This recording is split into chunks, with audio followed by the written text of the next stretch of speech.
Coach Cassidy, welcome back to Cal State Northridge. And you kind of started this whole process. You were on the very first varsity basketball team in 1958-59. Can you relay a little bit about starting the whole process? I was asked to come out and play basketball, and the school was so new. And of course, I was out of service at that time. When this school opened up, and I came here, and I started a basketball program. And 58-59? 59, yeah. And for the first maybe 3 or 4 years, you played at high school in rural Birmingham because there was no Matador, there was no rec center to play basketball. I played at, I can't remember the name of it, the first one. Monroe? No, it was a private school. Let's see, they had football, 6-man football, I coached that. Then basketball, I coached that. Baseball, I coached that. And I had 2 science classes at the same time. For I think $500 a month, something like that. But the very next year, I got a job at Notre Dame High School, which was my alma mater. So I was there 5 years. Coached the basketball team, varsity basketball, and JV baseball.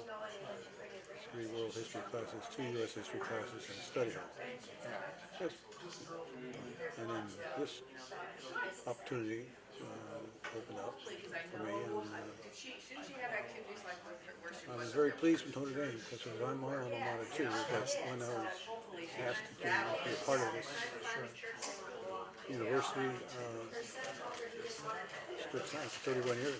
Absolutely. Yeah. Tell me, what do you most remember about being a player and a coach here at Cal State Northridge, San Fernando Valley State? There must be a lot of memories about this place and the contributions you made and also the students' athletes' participation.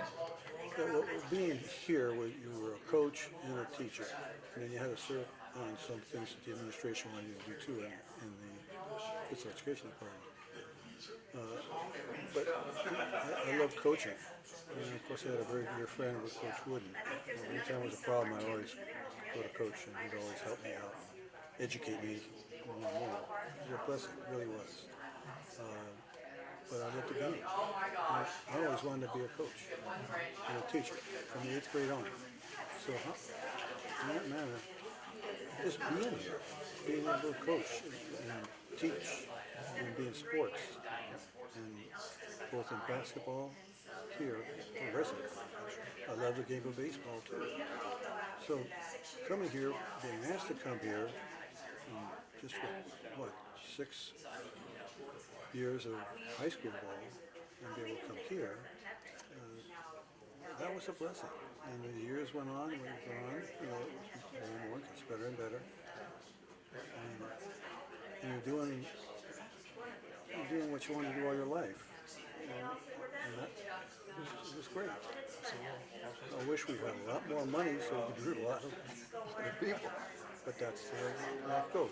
The university was growing and growing and growing. And in the last 5 years, we were on Division I. But we didn't have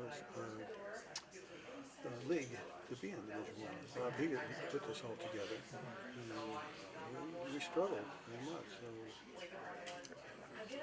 So being here was great for me, my wife, my family, friends. It was a blessing. Coach, you've seen the changes. The Matador has been around since 62, 63. You have to be really excited about what you saw today in terms of all the major improvements that the Matador has undergone in the last couple of years. Yeah, well, they have come along, as time went by, it got a little bit better and a little bit better. But going into it today, seeing it how it is today, it's pretty marvelous. Really marvelous. That's a place where you want to recruit.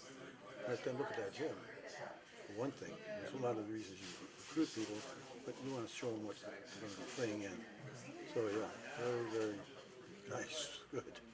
Mark, good to see you again. You are truly one of the living legends of Matador basketball, and your name is still predominant in the record book, but it must be a thrill, and it's a thrill for us to have you to come back to Founders Day and come back to the athletic department.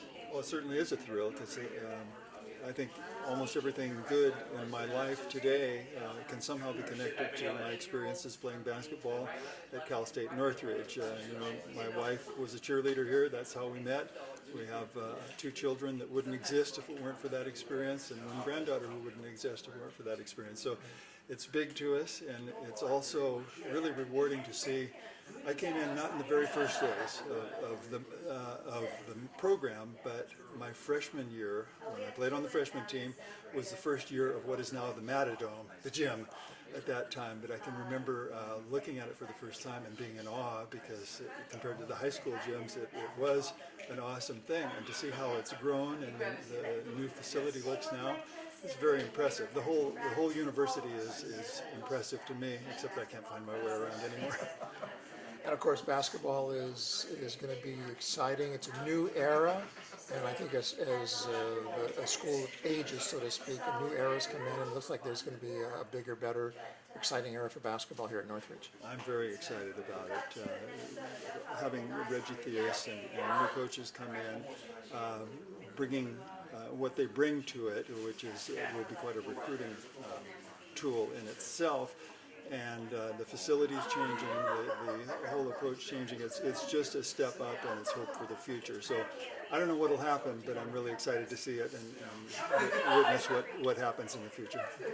You played here back in the 60s. You must reminisce about some of the old coaches, the old players, and I'm sure you still probably see some of those players and coaches. Well, I just saw one, Pete Cassidy, who was assistant coach my senior year in basketball, and I still have contact with Jerry Ball, my original coach, and we see a lot of the coaching staff from time to time. Yes, this is a part of my life, and it's good to be able to come back home and see all these people. Yeah. What kind of player were you? I mean, obviously you could score, you could rebound, you could do a lot of different things. For those, maybe there was no TV video back then, what kind of player was Mark Cooley, Hall of Famer at Northridge? Well, I came in as a walk-on freshman.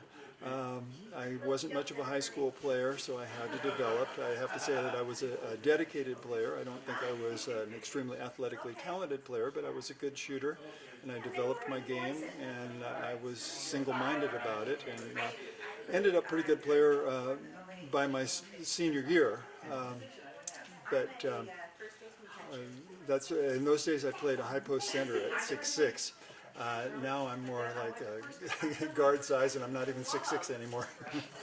Is it really nice to see that after all these years, you've been here in the 60s, that Mark Cooley's name is still in the record book, and it's probably going to be there for quite a while? Well, it's very rewarding, because you think generations beyond will be able to see that plaque on the wall, and you don't leave much of a legacy after a period of time, and that's a very rewarding thing that will be there. Looking forward to this season. It looks like very much looking forward to the season and seeing what happens, and I really don't know what to expect, but we'll be there watching it. Okay.